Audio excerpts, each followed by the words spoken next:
Assalamualaikum warahmatullahi wabarakatuh. Innal hamdalillah nahmaduhu wa nasta'inuhu wa nastaghfiruh wa natubu ilaih wa na'udzu billahi min shururi anfusina wa sayyiati a'malina may yahdihillahu fala mudhillalah wa may yudlil fala hadiyalah.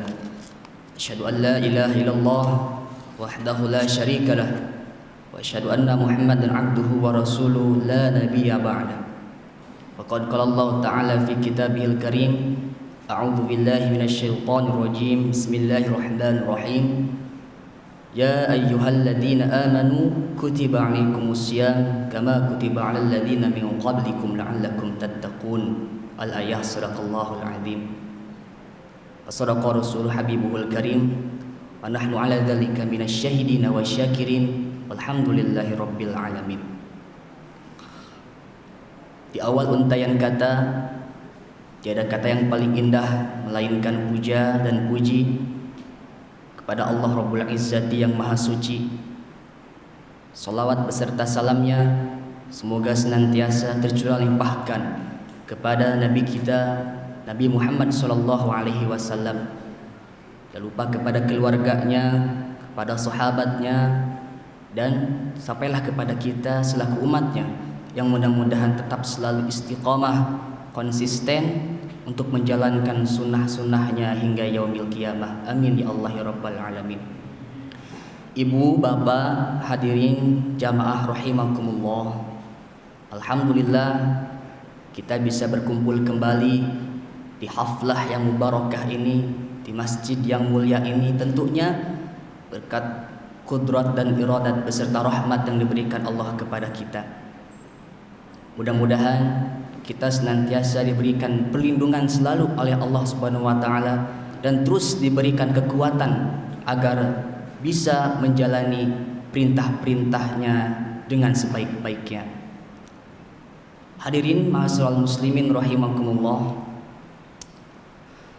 Baginda Rasulullah sallallahu alaihi wasallam telah bersabda dalam salah satu hadisnya, disebutkan dalam Sahih Muslim yang ditulis oleh Imam Muslim, Ibnu Ajaz Al-Qusairi, diringkas menjadi Sahih Muslim karena isi hadisnya itu hadis-hadis sahih semuanya. Yang kedua, hadis ini diambil dari kitab Musnad Ibnu Ahmad bin Hambal, atau yang populer di telinga kita disebut dengan Imam Hambali. Mana yang lebih tua antara Imam Muslim dan Imam Ahmad bin Hambal? Maka jawabannya lebih tua Imam Ahmad bin Hambal. Imam Ahmad bin Hambal atau Imam Hambali meninggal pada tahun 241 Hijriah di Baghdad, Irak. Sedangkan Imam Muslim meninggal pada tahun 261 Hijriah, 20 tahun setelah kematian meninggalnya Imam Ahmad bin Hambal, barulah diteruskan menyusul Imam Muslim meninggal rahimallahu taala, dimuliakan dan dirahmati Allah Subhanahu wa taala.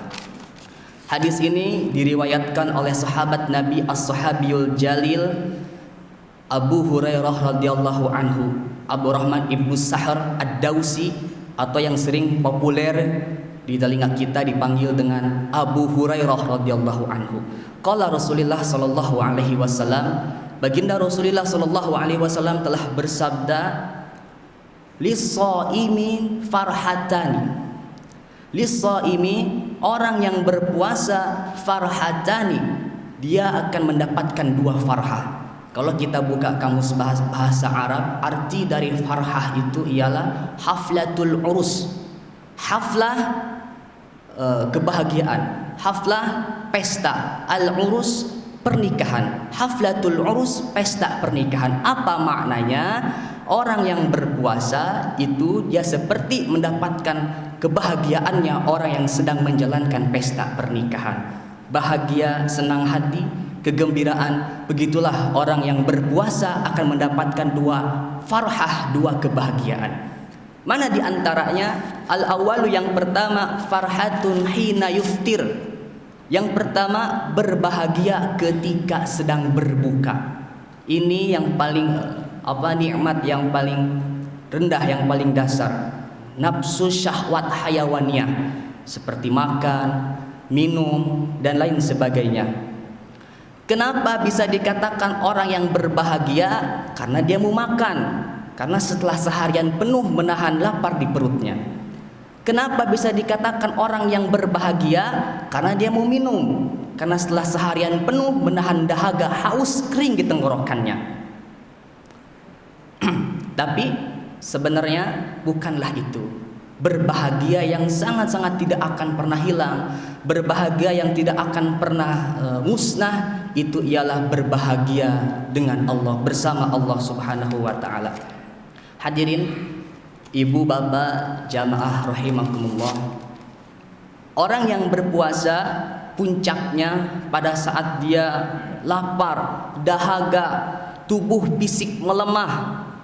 Pada saat itu dia merasa paling lemah. Disitulah titik di mana diangkat derajatnya setinggi-tingginya oleh Allah Subhanahu wa taala. Maka ketika kita pada saat itu berdoa kepada Allah, bermunajat kepada Allah, yakin doa kita akan mustajab, doa kita akan diijabah oleh Allah Subhanahu wa taala. Beda dengan salat. Kalau salat itu waktunya kapan? Hadisnya hadis Muslim juga, aqrabu ma yaqulul abdi murabbi wa huwa sajid. Orang yang paling dekat dengan Allah ketika sholat itu ialah ketika dia sedang bersujud. Fa'aktsaru fihi du'a, maka perbanyaklah berdoa kepada Allah Subhanahu wa taala. Karena pada saat sujud dia merasa paling rendah. Kening ini, kepala ini yang kita jadikan kehormatan, yang kita jadikan kebanggaan, kita taruh di bawah di lantai.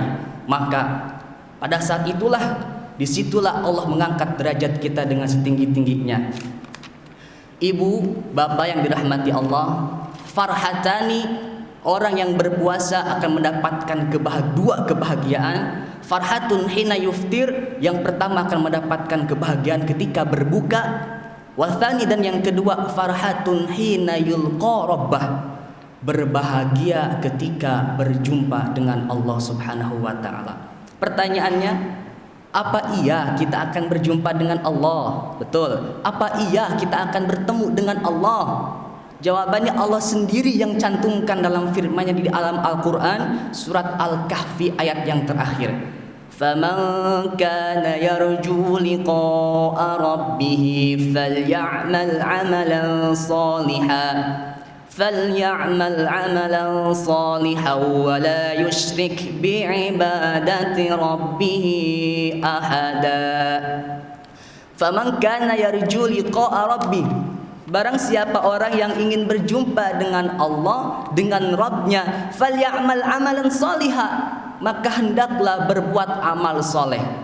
وَلَا يُشْرِكْ بِعِبَادَةِ رَبِّهِ أَحَدًا, dan jangan sesekali engkau mempersekutukan Allah, menduakan Allah, mempersekutukan Allah dengan benda apapun, mempersekutukan Allah dengan makhluk apapun. Jangan sekali-sekali mempersekutukan Allah dengan siapapun, orang siapapun, dengan pohon yang menjulang tinggi yang besar. Jangan sekali-kali mempersekutukan Allah dengan jin, dengan iblis, dengan setan, dengan batu, dengan kayu. Jangan pernah sekali mempersekutukan Allah. Karena tetaplah dalam hati kita berkeyakinan, bertauhid, yakin dalam iman kita, qul huwallahu ahad, Allahus samad, lam yalid walam yulad walam yakul lahu kufuwan ahad. Senang ketika berbuka, karena yang awalnya tidak boleh menjadi boleh halal. Senang ketika berjumpa dengan Allah, karena Allah telah mempersiapkan sesuatu yang istimewa untuk hamba-hambanya yang berpuasa di bulan suci Ramadan. A'adtu li'ibadiyas sholihin, aku telah siapkan untuk hamba-hambaku apa? Ma'ainun ra'at wala udunun sami'at wala khatara ala qalbin bashar. Ma'ainun ra'at, tidak akan pernah terlihat oleh mata, wala udunun sami'at, tidak akan pernah terdengar oleh telinga, wala khatara ala qalbin bashar, tidak akan pernah terlintas oleh hati kita, oleh pikiran manusia. Jikalau kita membayangkan seperti misalkan kita sedang habis melaksanakan kebaikan, beramal soleh, lalu kita membayangkan mungkin nikmat yang akan diberikan Allah kepada kita seperti A. Mungkin nikmat yang akan diberikan Allah kepada kita seperti B. Mungkin nanti di surga itu nikmatnya seperti D. Maka dibantah, mala ainun ra'at wala udhunun sami'at wala khatara ala qalbin bashar. Nikmat yang akan aku berikan itu ialah tidak akan pernah terlihat oleh mata, wala udhunun sami'at, tidak akan pernah terdengar oleh telinga, wala khatara ala qalbin bashar, dan juga tidak akan pernah terlintas oleh pikiran manusia dan oleh hati manusia. Tapi kita sering menemukan ayat dalam Al-Quran yang berbunyi jannatin tajri min tahtihal anhar, bahwasanya surga itu di dalamnya ada sungai-sungai yang mengalir di dalamnya. Apa maknanya? Itu hanyalah gambaran kecil saja dari sebagian banyak nikmat Allah yang akan Allah berikan kepada hamba-hambanya. Itu hanya gambaran secuil saja yang diberikan kepada Allah, yang diberikan contoh untuk hamba-hambanya. Sisanya akan diberikan kepada hamba-hamba Allah yang takwa, yang taat, yang selalu menjalankan perintah-perintahnya. Insya mudah-mudahan kita semua tergolong orang tersebut. Hadirin yang dirahmati Allah, ketika kita menjemput pahala ataupun menjemput kenikmatan nanti di akhirat, sebagaimana tadi dikatakan jannatin tajri min tahtihal anhar, itu nikmat yang paling contoh kecilnya. Ketika kita dipanggil oleh Allah untuk menjemput nikmat itu, kita menjadi tamu istimewa Allah, kita menjadi tamu yang dimuliakan oleh Allah. Ketika dipanggil oleh Allah, ya ayyatuhan nafsul mutmainnah, wahai jiwa yang tenang, irji'i ila rabbiki radiyatan maradiyah, kembalilah, pulang. Orang beriman masuk ke surga itu bukan tempat yang baru, tapi orang beriman itu masuk ke surga itu ibaratkan orang yang pulang kembali ke kampung halaman. Makanya dikatakan irji'i ila rabbiki radiyatan maradiyah, pulanglah kembali ke kampung halamanmu. Tidak dikatakan udkhuli, masuklah, tetapi dikatakannya irji'i ila rabbiki radiyatan mardiyah, sebagaimana engkau rindu ke kampung halamanmu, rindu ke rumahmu, rindu pada orang tuamu, pulanglah kembali sebagaimana itu tempat yang dulu kalanya disinggah oleh datuk nenek moyangmu Adam alaihi salam. Irji'i ila rabbiki radiyatan mardiyah, kembalilah ke kampung halamanmu sebagaimana Allah ridho kepadamu, dan engkau pun ridho memenuhi panggilan Allah Subhanahu wa taala. Amin ya Allah ya rabbal alamin. Hadirin yang dirahmati Allah, mudah-mudahan kita termasuk orang yang diridhoi Allah, dan juga kita termasuk orang yang ridho terhadap panggilan Allah. Dan juga khususnya di bulan Syahrul Ramadan ini kita senantiasa mendapatkan dua farhatan, dua kebahagiaan. Farhatun hina yuftir, yang pertama kebahagiaan ketika kita berbuka, dan yang kedua mudah-mudahan insya Allah kita akan mendapatkan farhatun hina yulqa rabbah, berbahagia ketika kita nanti berjumpa dengan Allah Subhanahu wa taala. Amin amin ya Allah ya rabbal alamin. Sekian kultum pada malam hari ini, tidak banyak, mudah-mudahan bermanfaat khususnya bagi saya pribadi, umumnya untuk kita sekalian. Akhirul kalam, Allahul muwafiq ila aqwamit thoriq. Assalamualaikum warahmatullahi wabarakatuh.